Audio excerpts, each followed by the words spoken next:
Kita melihat pertama surat Al-Hajj. Surat Al-Hajj itu surat ke-22 ayat 37. Ya, Al-Quran ini Allah yang berkata, ya, Allah yang punya langit dan bumi, Allah yang menentukan takdir kita. Daging hewan kurban dan darahnya itu sekali-kali tidak akan sampai kepada Allah. Mendekati wajib hukumnya untuk melaksanakan kurban. Buktinya Rasul Mulia mengatakan orang yang sanggup berkorban tapi dia tidak berkorban, jangan datang ke tempat sujud kami, kata Rasulullah. Setiap tahun umat Islam melakukan kurban, orang-orang kafir, orang-orang musyrik mengatakan umat Islam mendarahi bumi setiap tahun. Ini jawabannya. Ingat ya, jawabannya ada dalam surat Al-Hajj ayat 37. Jadi kalau orang buat sesajen, nyokannya rumah kan, didarahi rumah itu, darahku sampai ke jin untuk menyelamatkan rumahnya. Aku Allah bantah di sini bahwa darah yang mengalir itu habis di tanah, yang sampai adalah takwa orang yang berkorban. Sekali luar biasa. Diambil dari surat As-Saffat di ayat 100 sampai 110 dengan detail Allah menjelaskan peristiwa penyembelihan Nabi Ismail. Di ayat 100-nya, Rabbi habli minas sholihin, berdoa kepada Allah agar diberi anak. Nabi Ibrahim sangat tua, istrinya sangat tua, dan istrinya tidak mungkin bisa melahirkan. Tapi Nabi Ibrahim tetap berdoa. Nah, ini kibarnya. Jadi kita, sepelit apapun persoalan kita, jangan pernah berhenti berdoa.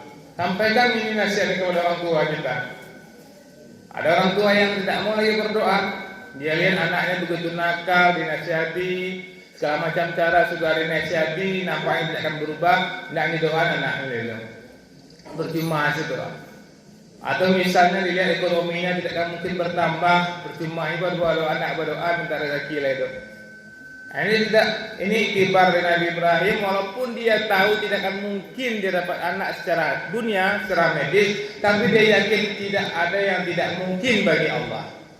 Yang pertama ya, wabasarnahu bigulamin halim, maka kami berikan kabar gembira kepadanya dengan kelahiran seorang anak yang sabar. Dari kelahiran anak itu sebenarnya belum kabar gembira. Yang kabar gembira kalau anak itu soleh baru kabar gembira. Iya anak itu misalnya 20 bayi dia gitu. Itu ibu-ibu apa-apa namanya bayi itu senang hati saudara teman.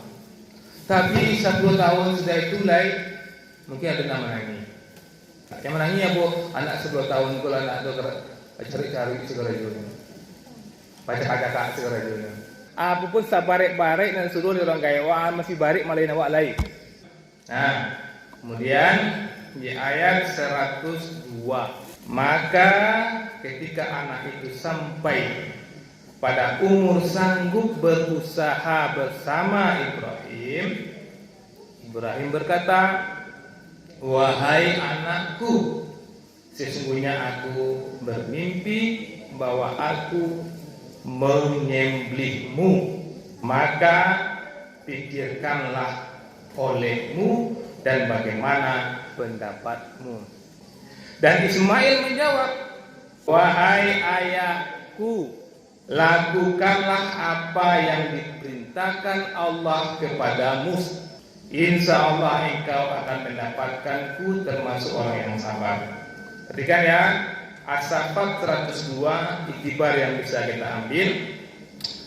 Yang pertama ya, Ibrahim itu menginginkan anak yang menginginkannya. Ketika Allah sebutkan di sini, Allah tidak sebutkan tahun umur Ibrahim Ismail di sini, tapi Allah mengatakan ketika anak itu sudah bisa diajak bermain, sudah bisa menolong kita, ketika itu Allah suruh disembelih anaknya. Nah, Jadi ini ibaratnya kalau Allah takdirkan sesuatu yang kita inginkan hilang, ikhlaslah. Ya, kalau ada keluarga yang meninggal, anak awak meninggal, kakak awak meninggal, ikhlaskan. Kemudian ajak dialog di 103, maka ketika keduanya telah berserah diri, ayah dan anak telah berserah diri, dan dia Ibrahim memparingkan anaknya atas pelipisnya untuk melaksanakan perintah Allah. Lalu kami panggil dia, wahai Ibrahim, sungguh engkau telah membenarkan mimpi itu. Sungguh demikianlah kami memberi balasan kepada orang-orang yang berbuat baik. Jadi Allah puji langsung Ibrahim. Hebat engkau Ibrahim, dan kami akan membalas setiap orang yang berbuat kebaikan. Sesungguhnya ini benar-benar suatu ujian yang nyata. Inna haza lahwal balaul mubin. Ujian nyata, sabana ujian, sabana bare, nak ecek-ecek, nak kaleng-kaleng ujiannya dok. Nah nak kado orang ada ujian sabar Nabi Ibrahim dok.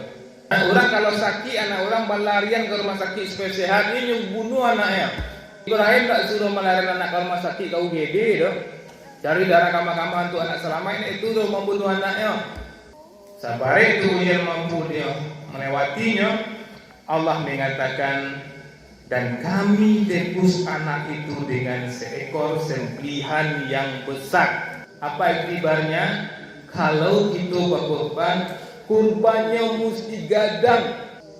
Ini berani mengecek mengapa kete-kete jauhinya, kambing kete-kete, agak tahu ya. Karena kalau ingin mencontoh Nabi Ibrahim, Allah tunjukkan diganti domba yang besar. Kemudian di 108, dan kami abadikan untuk Ibrahim pujian di kalangan orang-orang yang datang kemudian. Jadi kalau berbuat baik, pasti Allah balik yang luar biasa. Di ayat 109-nya, selamat sejahtera bagi Ibrahim, salamun ala Ibrahim. Ya, kadzalika najzil muhsinin. Demikianlah kami memberi balasan kepada orang-orang yang berbuat baik. Luar biasa sekali kan. Di Al-Hajj surat 37 itu Allah menggambarkan bahwa kita tidak mendarai bumi, tapi takwa kita yang sampai. Alhamdulillah.